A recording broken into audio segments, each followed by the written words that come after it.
कोडोली येथील शेंडे कॉलनीमध्ये राहणारे संग्राम पाटील यांनी नेहमीप्रमाणे त्यांची टाटा इंडिका गाडी घरासमोरील शेडमध्ये पार्क केली होती। शुक्रवारी सकाळी कामानिमित्त बाहेर पडल्यावर ते MECV फाट्याजवळ पोहोचले असता गाडीचा ब्रेक अचानक निकामी झाल्याचे त्यांच्या लक्षात आले। परिस्थितीचे गांभीर्य ओळखत संग्राम पाटील यांनी तात्काळ गाडी रस्त्याच्या कडेला घेतली, त्यामुळे संभाव्य मोठा अपघात टळला। त्यानंतर गाडीची मेकॅनिककडून तपासणी करण्यात आली असता ब्रेक ऑइलची पाईपलाईन जाणीवपूर्वक कापण्यात आली असल्याचे समोर आले। एवढेच नव्हे तर गाडीवर ओरखडे काढून नुकसान करण्याचाही प्रयत्न झाल्याचे निदर्शनास आले आहे। या घटनेनंतर संग्राम पाटील यांनी कोडोली पोलीस ठाण्यात अज्ञात व्यक्तीविरोधात तक्रार दाखल केली आहे। पोलिसांकडून या प्रकरणाचा पुढील तपास सुरू असून हा प्रकार नेमका कोणी आणि कोणत्या उद्देशाने केला याचा शोध घेतला जात आहे। नमस्कार, माझं नाव संग्राम मानसिंग पाटील। मी राहायला कोडोली शेंडे कॉलनी या ठिकाणी मी सध्या राहतोय।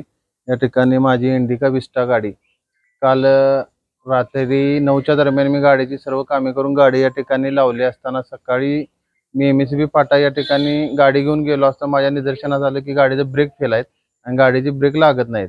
म्हणून मी त्या ठिकाणाहून मिस्त्रींना फोन करून बोलवून घेतलं, तर मला असं लक्षात आलं गाडीचे ब्रेकची जी लाईन आहेत ऑइलचे त्या सगळ्या कट केलेल्या होती ह्यानं शस्त्रधारानं कशा धारदार येणं।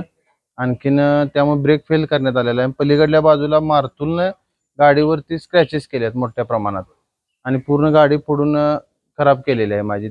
इथं संबंधित माझ्या लक्षात आल्यानंतर मी कोडोली पोलीस स्टेशनला या घटनेची नोंद केलेली आहे आणि तक्रार केलेली आहे।